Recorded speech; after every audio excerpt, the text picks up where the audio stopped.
Now at 9, officials with the city of Caney, Kansas hold a meeting to discuss the state of issues with the city's water system. Plus, the state of Oklahoma bans gender-affirming care for minors. And we now know the identities of the 7 bodies found inside the home of a convicted rapist in Oklahoma. I'm CB Cotton. I'll have the full details coming up. The 4 states' most watched news starts now. Thank you for joining us tonight. I'm Jalen Banks. Police found 7 bodies yesterday inside a rural home in Oklahoma during a search for 2 missing teenage girls. Officials say the home is where a convicted sex offender lived. Fox News correspondent CB Cotton has the story. I just want to know if my girlfriend. I want to know if she tried to run. I hope she didn't suffer. A father devastated by grief in the small town of Henrietta, Oklahoma. His daughter, 14-year-old Ivy Webster, and her friend, 16-year-old Brittany Brewer, were 2 of the 7 people found shot to death Monday inside the home of a convicted rapist. Jesse McFadden. I am just lost. I'm really lost for words right now. Like I said, I still think she's going to walk up behind me because she was kind of like my right-hand sidekick. Ivy's father says the girls were spending the night at McFadden's house just down the road where he lived with a woman and her 3 kids. The girls were close friends with the children. Webster, however, says he had no idea McFadden was on the state sex offender registry. If he was locked up for the 28 years like he was supposed to, he would never have done this. The people that released him need to be held accountable. While police haven't identified the victims, McFadden is believed to be among the dead. We know they were shot. Murder-suicide? We don't, yes. The mother of the woman living with McFadden has also come forward on social media to say her daughter and grandchildren were among those killed. That woman also said she had no idea McFadden had spent nearly 16 years in prison. He was also set to appear in court for separate charges of soliciting sex from a minor and possession of child pornography on Monday. Police say they are no longer looking for any suspects in this case. In New York, CB Cotton, Fox News. Gender-affirming care for minors is now banned in Oklahoma. Republican Governor Kevin Stitt signed the bill into law last night. It bars healthcare professionals from providing gender-affirming care to those under the age of 18 in the form of surgeries, puberty-blocking medication, and hormone treatments. A healthcare provider accused of violating the law could face felony charges.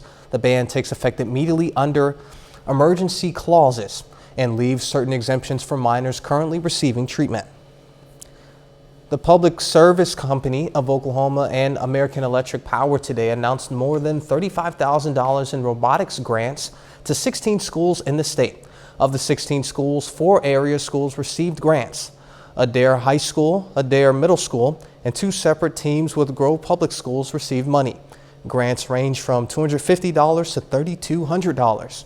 The new commissioner for the Missouri Department of Higher Education and Workforce Development today visited Crowder College. The commissioner, Bennett Goggs, stopped by to meet the faculty and staff of Crowder, as well as some students, to get an idea of the college's culture. Boggs says he hopes Crowder can help the state attain his goal of being the leading state in workforce development. If we reach those goal numbers by 2030, we'll be the leading state in the Midwest on those angles. And that it sends a message to business and industry that Missouri is preparing a workforce and preparing a culture, a community ready to learn and to grow and ready to work. After visiting Crowder, the commissioner met with faculty at Missouri Southern. Caney, Kansas's water situation looked bad, but is now looking slightly better thanks to last week's rain. The city has had difficulties having enough water since last summer. KOAM John Haudela spoke with city officials about an update to their water situation and has more. City officials in Caney say about half an inch of rain at the end of April helped the city's main water source, Little Caney River, flow and avoid a water watch in town. Just enough to get by. We're hoping and praying and believing for more rain as the forecast talks about 4 days of rain coming up. City workers check the dam daily to make sure the water level doesn't get below the dam. We have a 3-day window whenever we open up Timber Hill. It takes 3 to 4 days for the water to get here. and then we have to monitor it and make sure it doesn't start running over the dam.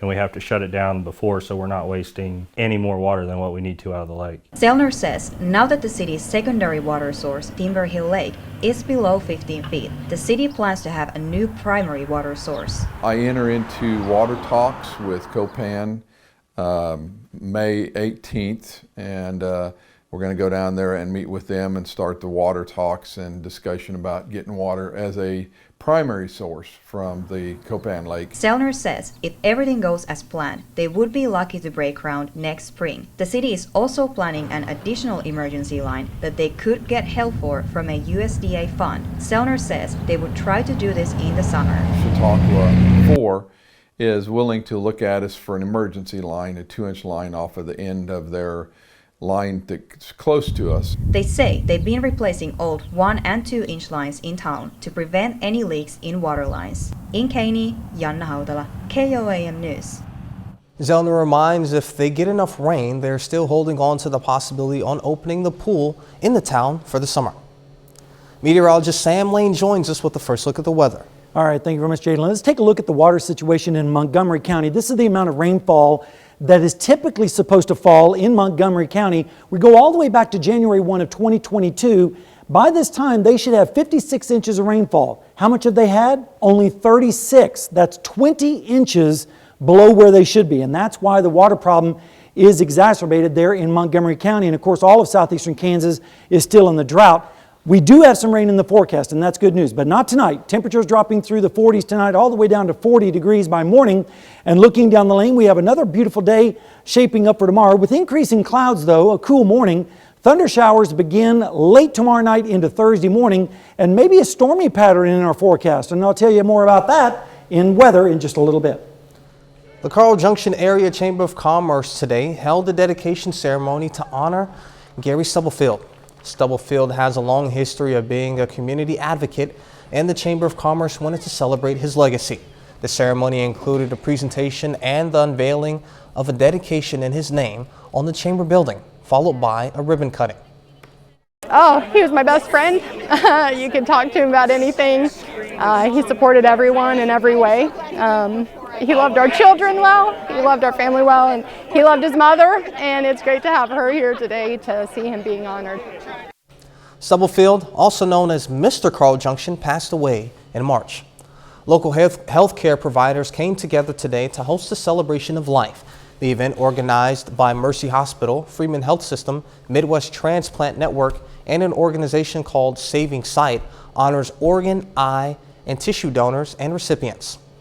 It's a chance for recipients to express their gratitude to those whose death gave life to another. Remember those donor heroes. These amazing heroes are leaving a legacy, and we want to remember the lives that they lived and who they were and celebrate them. And again, for families, it's really an important time for them just to kind of reflect and know that their loved one is not forgotten. The event was held at Joplin's Mercy Park. Coming up, hundreds of medications are facing shortages in the U.S. We'll take a look at what's behind the issue. A drug shortage in the United States affecting Adderall, Ozempic, and more than 300 total meds with no clear resolution. Fox Business correspondent Lydia Hugh has more. Adderall, albuterol, even amoxicillin. These are all common drugs that are in short supply. And it's hard for us because we have to help them to navigate through the channel because we frontline. But we deal with a lot of these frustration for themselves and for us as well. And it's very limited resource that we can provide it to them. There are 301 drug shortages reported in the country right now, an increase by 49% over the same period in 2018. Experts believe the shortages are driven by manufacturing problems and spikes in demand, but they say it's hard to know because drug makers not obligated to disclose the cause. According to the University of Utah Drug Information Service, more than half of drug makers with reported shortages would not explain the reason, which also makes it hard to predict when shortages will end.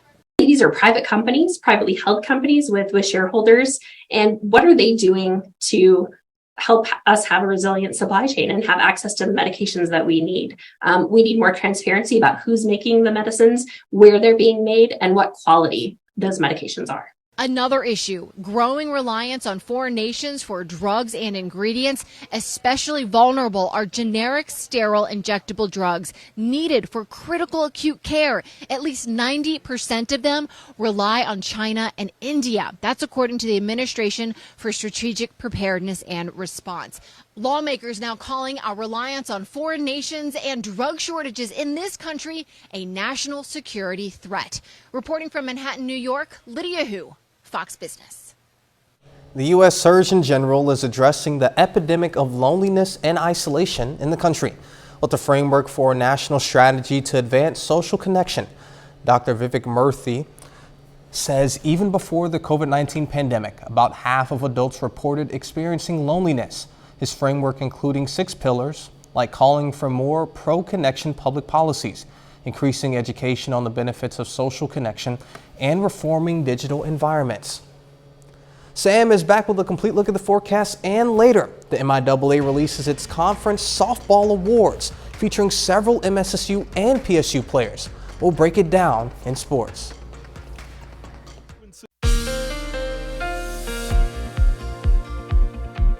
Well, another day with lots of sunshine, warm temperatures, and no rain, unfortunately. But that is going to be changing in our forecast, and that's pretty good news. Let's start out with this morning at Indigo Sky Casino and Resort down in Seneca, Missouri. You can see as we go through motion today, not a whole lot going on. Lots of indigo skies out there, not even a cloud this afternoon across the area, and then the sun went down, and now we're having a pretty pleasant evening across the entire area.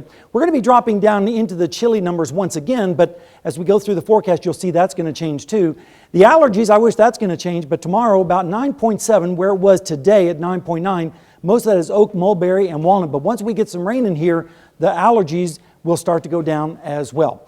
69 was our high today after starting out at 41. That's below the normals of 73 and 52.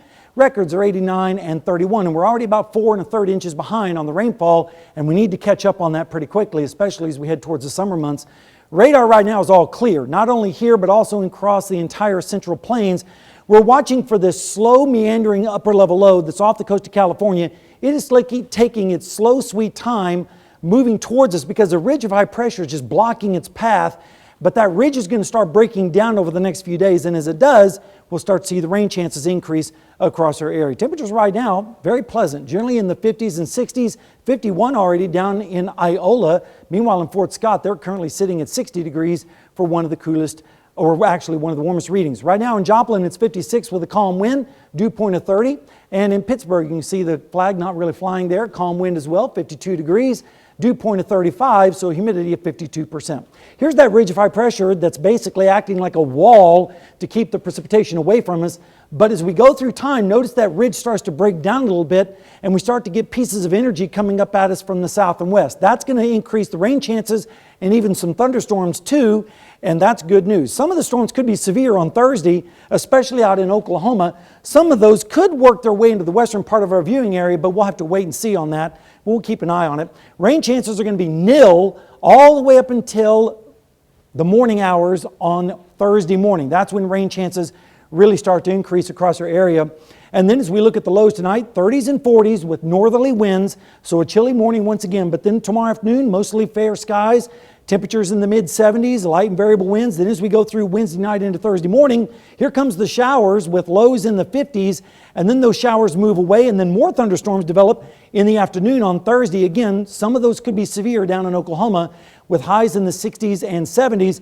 Then those storms spread across our area Thursday night into Friday morning with lows in the 60s by Friday morning. Now here's one model, just one, showing the rainfall totals expected on this next event. You can see it's quite varied across the area. Some places picking up 3 inches, other places picking up maybe 1.5 inches, 2 inches. It's quite varied. But then if we look at the European model, it's even more aggressive with the rainfall amounts. And hopefully this model will verify, but we're just going to have to wait and see on that. Your next 7-day forecast looks like this. 72 tomorrow. Then the storms start arriving on Thursday, Friday, into the weekend, and then continuing on into the next part of next week with highs in the 80s and lows in the 60s. So hopefully we're going to put a dent in that drought situation across southeast Kansas. Absolutely. I mean, how many days is that? Do I count? That's 10 days. Oh. And about 9 Yeah. of those have storms on them. All right, we'll take it. Thank you, All right. Sam. Coming up, a strike in Hollywood. Late night shows go dark as thousands of screenwriters hit the picket line. I'm Ashley Dvorkin in Hollywood. I'll have that story coming up.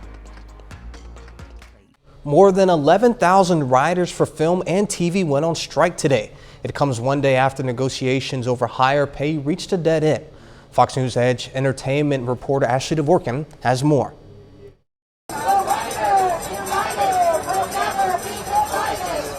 TV and film writers headed to the picket line on Tuesday, calling for higher wages, mandatory minimum staff, and more residual pay.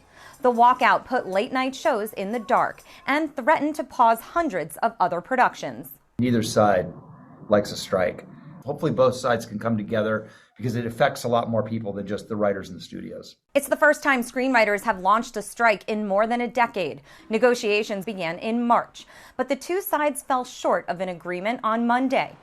Among the issues, compensation for streaming shows, which typically produce fewer episodes per season than network ones. The companies say, look, we're spending billions of dollars to build out these platforms. It's just a very tight economic position. The Writers Guild response is, if you're going to spend billions of dollars to build worldwide enterprises based on our content, we need a fair piece of that, and we need to be able to sustain careers. The 2008 writers' strike lasted for more than 3 months and cost the Los Angeles economy about $2 billion. It's a situation production crews, set designers, and caterers fear could happen again. We're a small business. It's my mom and myself. We have employees of our own. We have no answers for our employees. If the walkout continues, we can expect studios to focus on news, sports, and reality TV this fall. In Hollywood, Ashley Dvorkin, Fox News. Some U.S. senators have reviewed a bill that would require safety features for social media.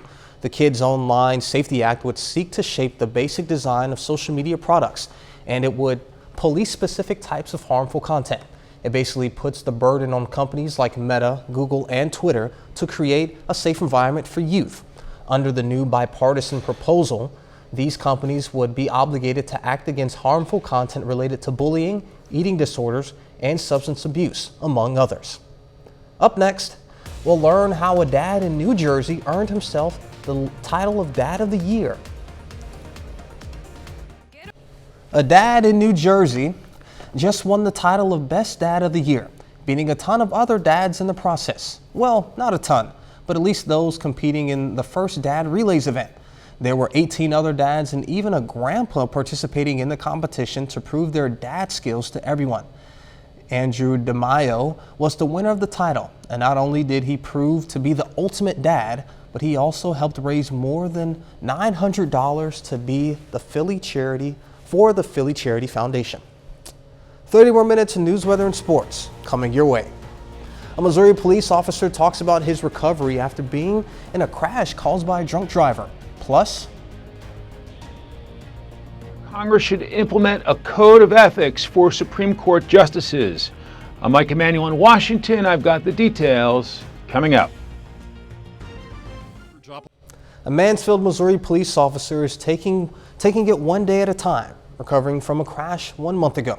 That crash, caused by a drunk driver, killed a Mansfield firefighter on a ride-along. Reporter Michael Hoffman has an update on the officer Shane Bryson's recovery and honoring his friend's memory. One person's actions changed the lives of hundreds of people, of a whole community in Mansfield. This is Officer Shane Bryson. He's on the road to recovery after a crash. His chief, Tim Stewart, spoke to us on his behalf. He says he got the call around 1 a.m. on April 1st, saying one of his officers had been struck by a drunk driver. I knew going to the call that there was at least one person deceased. I did not know who that was. And then, so going there, it was very panic mode. Very extremely worried for my officer and whoever else was involved. The other man involved, firefighter EMT Justin Sanders, seen here at his memorial, died at the scene, and much like Officer Bryson, was known and loved by many in Mansfield. I'll guarantee it that you wouldn't find a whole lot of people in Mansfield that didn't know Justin Sanders or Officer Bryson. That one person's actions changed a whole community, or affected a whole community. and just a bad decision. Bryson is currently confined to a wheelchair. He's recovering from a broken pelvis sustained in the crash, keeping him off his feet for weeks, bordering on months. You know, probably last we heard, I think, was 8 weeks before he could put weight on it, and that was right after the surgery. And then past that point, we just got to kind of see what it's like after that. Chief Stewart says it's crucial that they honor Sanders' memory. We're extremely heartbroken over the loss of our friend, and but there again, you know, that friend was such a good friend that we know that he would want us to continue on and do what we need to do as a department, and you know, we'll just try to honor him. That driver, Cody Skaggs, is charged with 2 counts of DUI, one resulting in a death and another resulting in the serious injury of a law enforcement officer. He is set to be in court on Friday. The Biden administration is preparing for the end of Title 42 next week. Sources say the military plans to send 1,500 active duty troops to the southern border ahead of the COVID-era policy expiring. Title 42 allowed authorities to turn away certain migrants at the border. Sources say the troops will be there to support the Department of Homeland Security for 90 days. They will serve in administrative roles, but not any law enforcement work. President Biden has invited congressional leaders to the White House to discuss raising the debt limit. The two sides haven't met to discuss the issue since February 1st. Democrats want a clean debt ceiling with no strings attached, while Republicans want to tie the debt limit to deep spending cuts in the future. The urgency of the matter intensified yesterday when Treasury Secretary Janet Yellen announced the U.S. would run out of money to pay its bills on June 1st. A Senate hearing today is examining whether Congress should implement a code of ethics for the Supreme Court justices. This comes after reports Justice Clarence Thomas participated in luxury vacations and a real estate deal with a top GOP donor. Democrats say the lax ethical standards weaken public confidence in the Supreme Court, but critics call the move for ethics reform the latest example of the polarization and the politicization aimed to the High Court. Fox News Chiefs correspondent Mike Emanuel has more. A heated debate on Capitol Hill Tuesday as lawmakers on the Democrat-controlled Senate Judiciary Committee hold a hearing on Supreme Court ethics reform. Committee members scrutinizing the justices after reports some failed to disclose expensive trips and real estate transactions involving Republican donors. This is a political attack directed at a justice they hate. And Democratic lawmakers claim Congress must act. It is critical to our democracy that the American people have confidence that judges cannot be bought or influenced.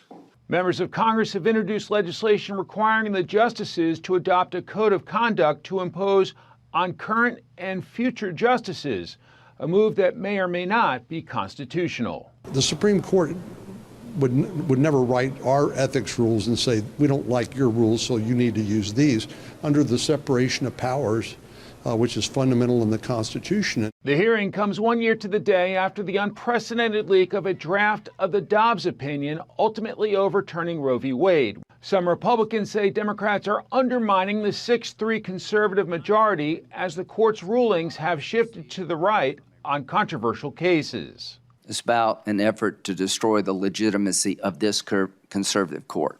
Notably absent, members of the High Court. Chairman Dick Durbin invited Chief Justice John Roberts or a justice of his choice, but he declined the request to testify. In Washington, Mike Emanuel, Fox News. A bit later, another tool to combat illegal drug use. Wastewater samples could unlock new information about illegal drug use. I'm Jackie Ibanez with a look at the unique way communities are trying to combat deadly overdoses. That's all straight ahead.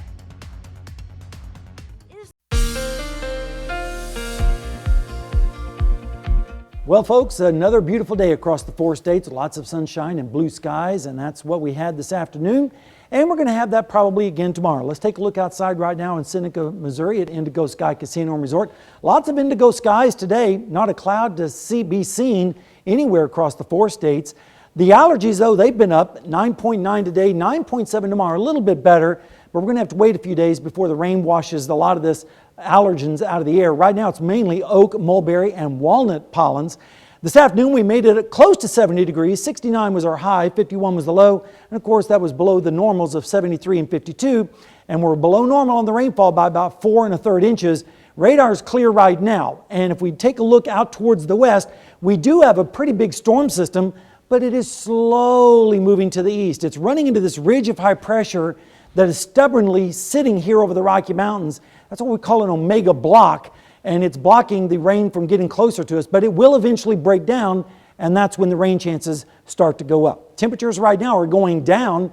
49 in Iola right now, 53 in Nevada, 57 in Anderson, pick out your hometown, generally in the 50s everywhere, including Joplin with 56, with a calm wind and a dew point of 30 degrees, so it's still bone dry out there. Same thing in Pittsburgh, 51 degrees with a calm wind, dew point of 32, with a humidity of 49%. Here's that persistent ridge that's been in the way of our rainfall, but that's going to break down. And as it does so, we'll see pieces of energy spit out from that upper level low over California, and we'll see that continuing over several days. And so we'll have wave after wave of storm chances across our area. In fact, Thursday, there could be some severe weather, but that will mainly be in Oklahoma along I-35. Some of those could sneak into our western areas as we go into Friday morning, and I'll show you that in just a moment, but rain chances are going to be 0 for tomorrow. And then as we go into Thursday morning, we start to see some rain chances increase across our area, especially in the morning hours. Temperatures tonight, cool once again, in the 30s to the east, 40s to the south and west, and then as we head through the day tomorrow, increasing clouds with highs in the 70s, and then as we go into Wednesday night, Thursday morning, we'll start to see those showers sneaking into our area from the west with lows in the 50s. And then Thursday afternoon, a redevelopment of storms are possible, especially down in Oklahoma. And again, some of these could be severe. Then watch as that moves across our area Friday morning with scattered showers and storms with lows generally in the 50s and 60s. The GFS model is forecasting rainfall to be heaviest up towards the north, but some areas could get quite a bit. And this is not a bad forecast. But then if we look at the European, it's looking like a lot more precipitation across our area. So hopefully both of these models will come into agreement and we'll get some decent rainfall around here. Over the next 7 days, here's the forecast. Tomorrow, 72, increasing clouds. Then the rain chances begin as we go into Thursday morning and then again on Friday morning. And then maybe a little bit of a break on Saturday and Sunday. We may have to dodge a couple of storms, but the rain chances come back in earnest on Monday and Tuesday of next week and continue all week long with highs in the 80s and lows in the 60s. So what did you call that? The omega block? Omega block, there's an omega block and then there's another one called a Rex block. But we'll talk about that some other time. All right, sounds good. Thank you, Sam. 5,000 tons of potentially harmful fumes from dozens of consumer products were emitted in California in 2020. That's according to a new study published by the journal Environmental Science and Technology. The fumes were volatile organic compounds, or VOCs, that turn into gas when exposed to air and sunlight. They are chemicals used in products like shampoo, body lotion, dishwashing soap, and household cleaners.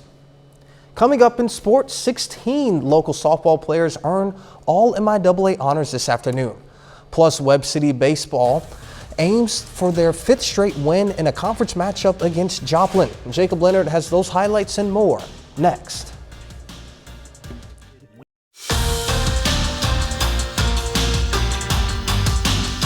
Well, the MIAA has released its all-conference softball awards for the 2023 season. Pittsburgh State and Missouri Southern combined today to put 15 players on the list. For Pittsburgh State, junior shortstop Gabby Schultz has been named the MIAA Defensive Player of the Year. Why? She did stuff like this and finished the season with just 1 error at shortstop, good for a .994 fielding percentage. She also hit .331 at the plate with 46 hits, including 5 home runs. Her teammate Paxton Hayes is a first-team All-MIAA pick at first base and on the MIAA Gold Glove list. Hayes led the MIAA in RBIs, driving in 58 runs this season.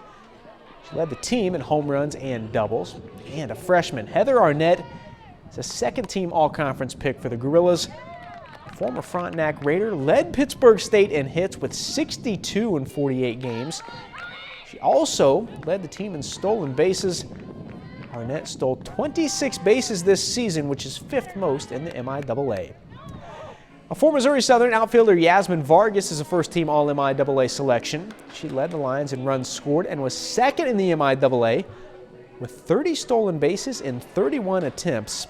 At second base for the Lions, Leighton Withers is a second-team All-MIAA pick.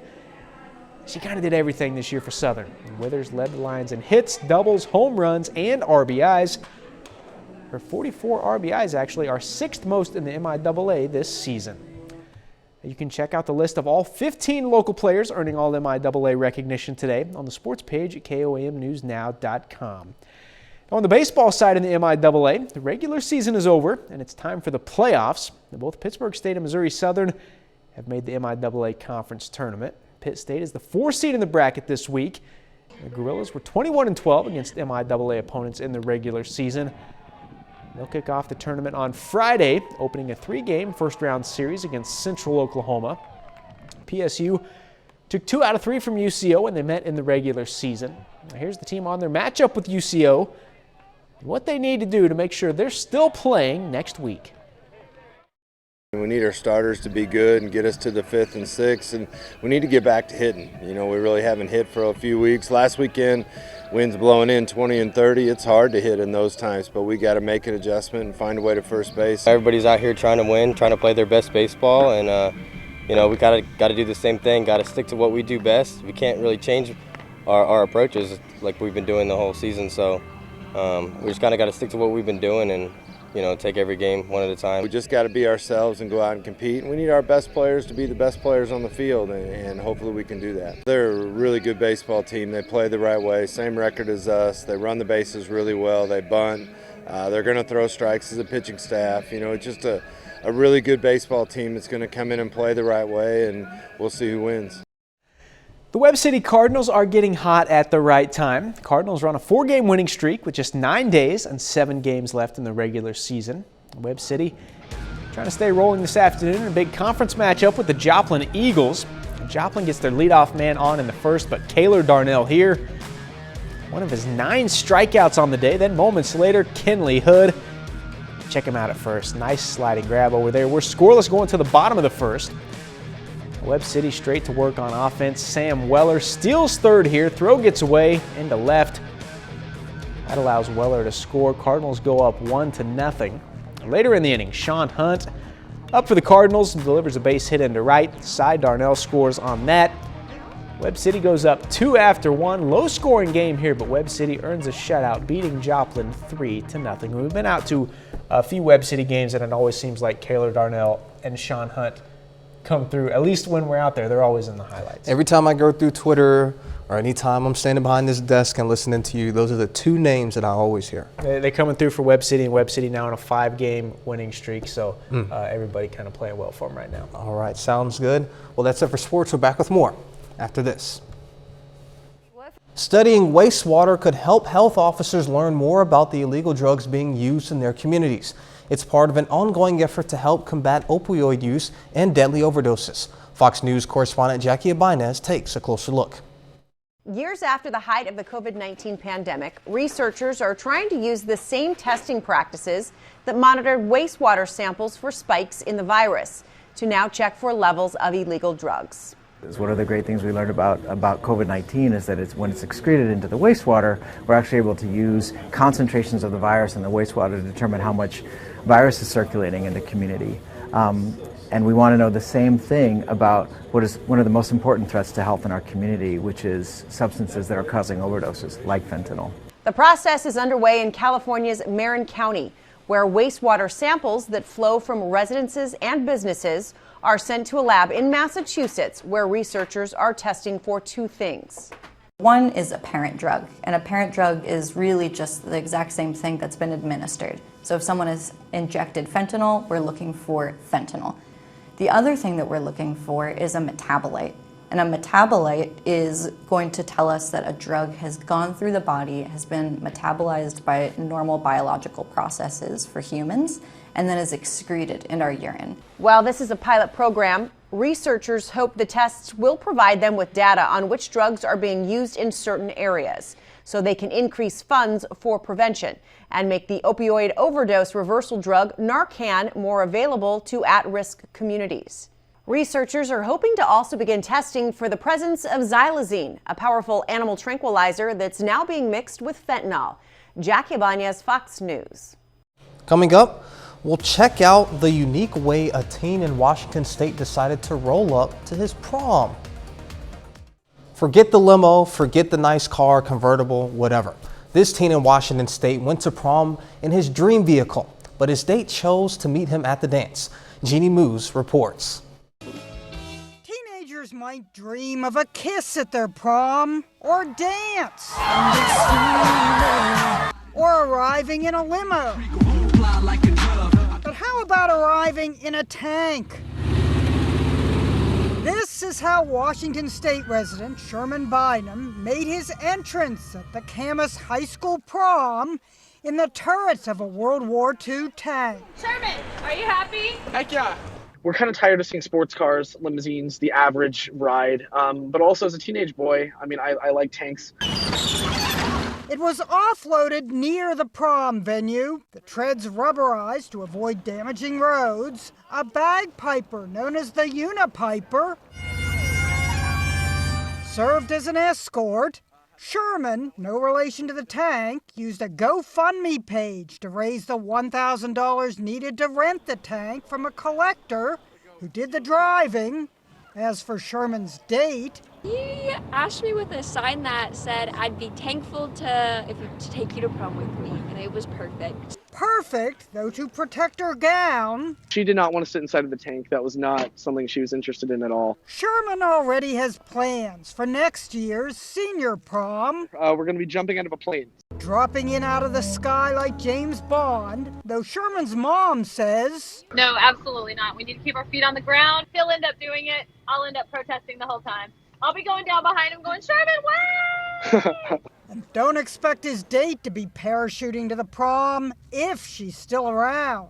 The tank did not tank the relationship. The tank did not tank the relationship.